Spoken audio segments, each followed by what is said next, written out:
Hello, boys and girls. It's when I feel like it o'clock. I'm Pearl of Wisdom, and you're listening to my NHL Pearls of Wisdom from my bathroom, which I am in here because I had a little downsizing I had to do about 8-9 months ago. Had a little bit of an addiction problem. Decided to throw that aside.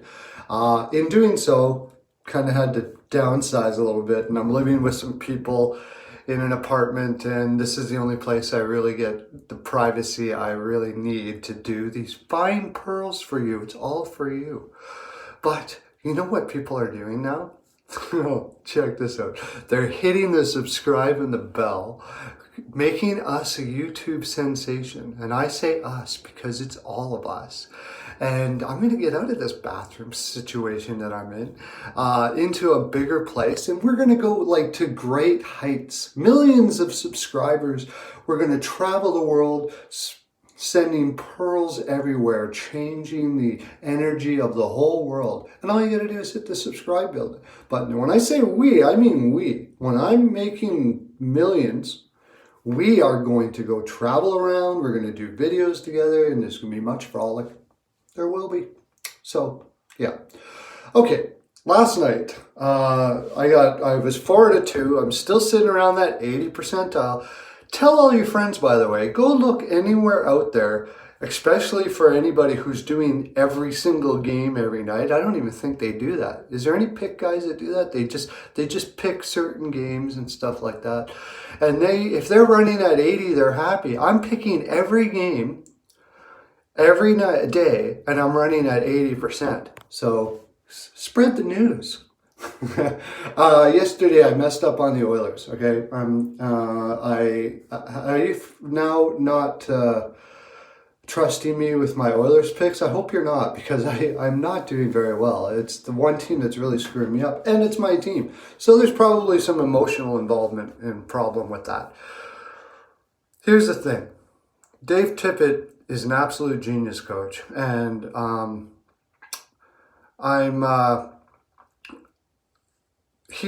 great coaches are able to to create adversity in the season. They use adversity to make their team stronger and get their point across. And this is what Dave Tippett does. Oilers were winning pure offense. He was letting them go. He was letting them go, and then eventually, I think like they were 6-1 or something like that. And he said, in the media, he uses the media a lot, this team's not going to be able to win playing like this in the playoffs. After they're on a complete high, and then he tells them, then they start playing like completely the pendulum the other way. Way too defensive. They lose 2 games in a row, can't score worth shit. Then they come up against, then the pendulum swings down to the middle. He helps them out. They have a shit game against Detroit where he changed the lines up. That's what happened is he brought the pendulum back. They're playing average. They're playing good. Not too bad. Still not scoring enough. So he switches the lineups all weird ways. And they shit the bed against Detroit. All of this is creating a form of adversity in the room. It's making people have to think, what am I doing? Why is he doing this? Stuff like that. It's keeping them on the game, keeping them focused on the game. I know that's weird, but like Barry Trotz does this. Tortorella does this a lot. Babcock, always throwing people loops and keeping them engaged and all of those things like that. That's why they do these things. Also, there's a learning process that goes in all of this. We can play this way. We can play this way. I'm teaching you how to be able to play every single way, because in the playoffs, you're going to need that. If you ever see the Washington Capitals, who I think could win the Cup this year, that's between Washington, Boston, Nashville, and Colorado, as far as I'm concerned, they can play it any way. So screws up their heads a little bit, but not in a bad way, just in a thinking way. This is a problem that happened with Cooper last year, I believe. He is so laid back, so relaxed. I love him. Genius guy. But I think he has to, and I was saying this last year, he has to add a layer to his coaching where he throws people off.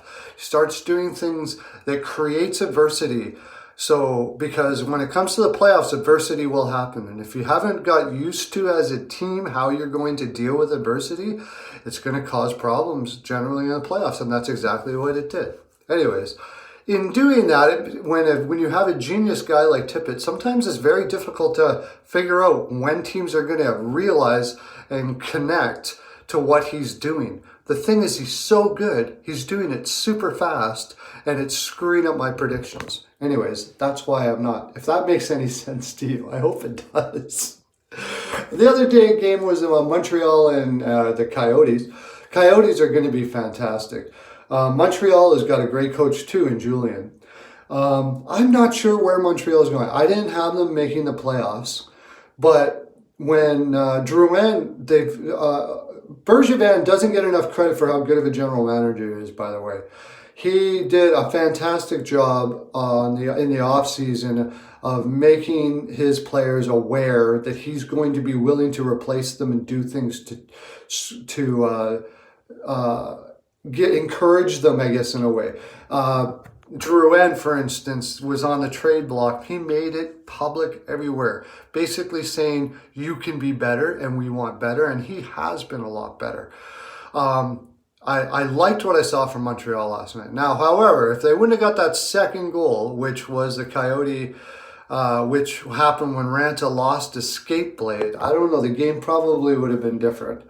But kudos to them. That's a my bad. I have no excuse for that one. I picked the Coyotes, and that was it. The other ones, we nailed some of them with the exact score. You go out there and find out, if you can find out anybody else that's 80% picking every single game out there.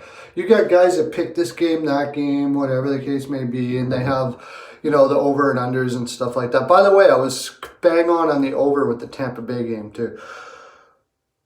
Try to find that. Go check it out and tell the world this is unheard of. 80% percentile or somewhere around there. I'm picking every single game, even games that I would not bet.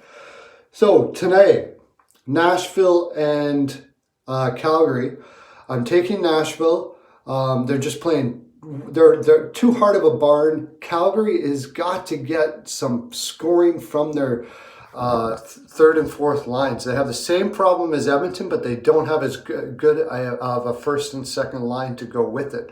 So a lot of problems there in Calgary in that reason. And until they find a way to solve it, I don't think they're going to be able to make the playoffs, although I love Rittich.